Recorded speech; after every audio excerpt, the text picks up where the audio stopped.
Ladies and gentlemen, our national anthem. Oh, say can you see by the dawn's early light what so proudly we hailed at the twilight's last gleaming, whose broad stripes and bright stars through the perilous fight o'er the ramparts we watched were so gallantly streaming, and the rocket's red glare, the bombs bursting in air, gave proof through the night that our flag was still there. Oh, say does that star-spangled banner yet wave o'er the land of the free and the home of the brave? Thank you, Pastor Whitman. Guests, please be seated.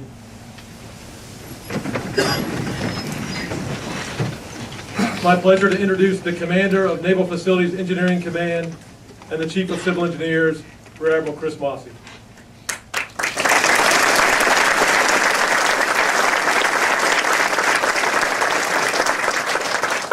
Good afternoon, everyone. What an incredible turnout this afternoon. I'd like to welcome you all to this ceremony, during which we will recognize the heroic and selfless service of a very special young man, Lieutenant J.G. Francis L. Frankie Toner IV, Civil Engineer Corps, United States Navy. As we worked with Brooke to honor Frankie's service, we had to work through a number of questions. Where would be the best venue? California, Idaho, here in D.C. We weren't sure if the family desired a small private ceremony or if it was something that might be open to Frankie's shipmates, his many admirers, those of us who knew him, those of us who greatly admired him and were touched by his story. But as we talked to Brooke, she said she wanted it to be a celebration, and she wanted it to be open to all Frankie's friends and shipmates and to all who would come. And as I've worked with the Toner family on a number of occasions, you couldn't come in contact with a more inspirational family, and you really understand where Lieutenant J.G. Frank Toner came from. The turnout has been overwhelming, and I'm sure that everybody gathered here today not only wishes to honor Lieutenant J.G. Toner, but also reinforce for Brooke and the entire Toner family the value of his service and the extraordinary sacrifice that he made. Now, there's too many people here today to properly recognize all the special guests, but I'd like to just briefly mention a few folks. Senator Reed, sir, thank you for coming. Congressman Legenvin from Rhode Island, thank you for coming as well. That's where Frankie lived before he entered the Merchant Marine Academy in 2002. We're also honored to have Deputy Secretary from the Department of Transportation, Secretary Bakari, here today. The U.S. Merchant Marine Academy is overseen by the Department of Transportation. And of course, Frankie was commissioned into the Navy as an Academy graduate. I believe we also have some MIDs somewhere here in the audience today, down from Kings Point, and it's great to see you all here today. We have many flag and general officers here today, too many to specially recognize, but I'd like to call out Lieutenant General Richard Formica. General Formica is the Army commander who championed the Silver Star for Lieutenant J.G. Toner. I believe we also have Congresswoman Hanabusa here today from Hawaii's 1st District, which was Frankie's first assignment in the Navy in Hawaii. I'd also like to recognize Taryn Davis. Taryn's husband, Colonel Michael Davis, was killed in Iraq in 2007. Her experience led to her founding the American Widow Project, an organization that joins service widows together in mutual support, and in which Brooke Toner has been an active participant. Most importantly, I'd like to recognize the Toner family. With Brooke here today is Frank and Sharon Toner, Lieutenant J.G. Toner's father and stepmother. Rebecca Toner, Lieutenant J.G. Toner's mother, Brother John and Sister Amanda, and Lieutenant J.G. Toner's grandparents and father-in-law. Now, when we asked Brooke about how she would like to present the award, she said it would mean a lot to her if Admiral Mullen could do it.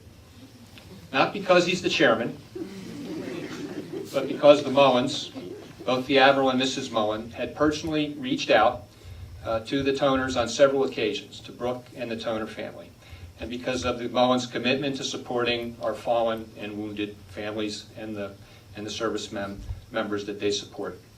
I have to tell you, I took a deep breath. I knew it would be the Admiral's final week in office, and then it would be a particularly busy time for the Mullens.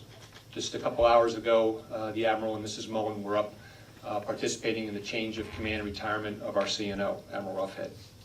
But we sent the request in to the Admiral's staff during his visit to China, and we got a response back in 15 minutes. Absolutely, the chairman would be there. So Admiral and Mrs. Mullen, we are honored by your presence today and by your example. Sir, we've been fortunate to have you as our CNO and as our chairman. We are especially blessed that you and Mrs. Mullen have dedicated so much of your precious time to taking care of our warriors and their families. Ladies and gentlemen, the Chairman of the Joint Chiefs of Staff, Admiral Mike Mullen.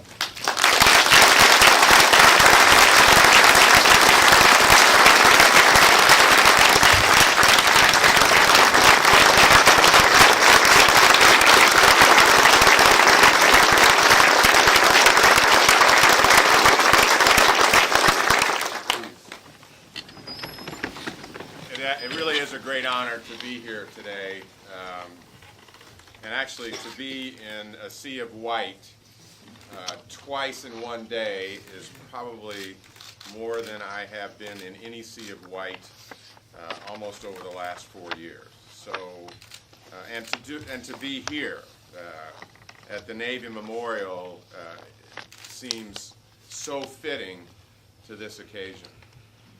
And as I thought about the good fortune and the privilege of being able to spend a few minutes to recognize Frankie and his service and his sacrifice, the way the road winds in this event is pretty extraordinary through lives that we have come to know.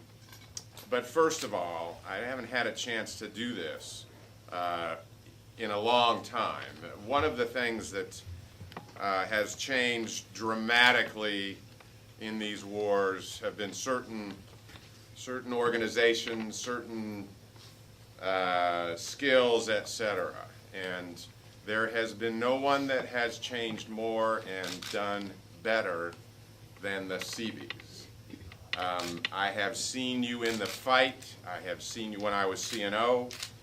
Actually, before that, when I was living comfortably in Naples, Italy, not thinking I'd have anything to do with, a whole lot to do with the fight.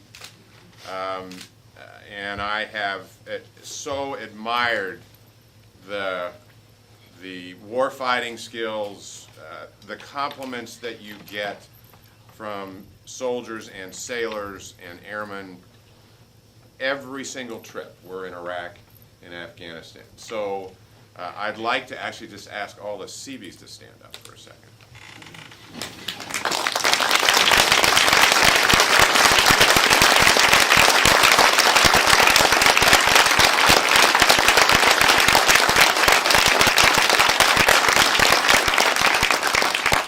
People say you've lived up to the John Wayne, movies of the past. You're way beyond that as far as I'm concerned. So thanks to you, thanks to your families. I know enough about the community to know the number of deployments, the time in between deployments have been every bit as stressing as any part of our military. Secondly, a guy that I have great admiration for and that I actually met in Afghanistan, who was here, and that's Dick Formica. He was running the training mission in Afghanistan, which is obviously the chain as a senior guy. And I can tell you, we weren't treating him very well. We weren't giving him what he really needed in terms of overall resources, and just this daunting task. But I will tell you, and he's somebody I liked instantly from the leadership point of view. The moment I met him, I will tell you, it does not surprise me one bit that Dick Formica led the charge, if you will, to ensure that Frankie was properly recognized for his truly heroic performance on that day. And so, Dick, I just want to say thanks for what you were doing, what you've always done, and also what you're doing now. It's great to see you. Just in our lives, as this has unfolded over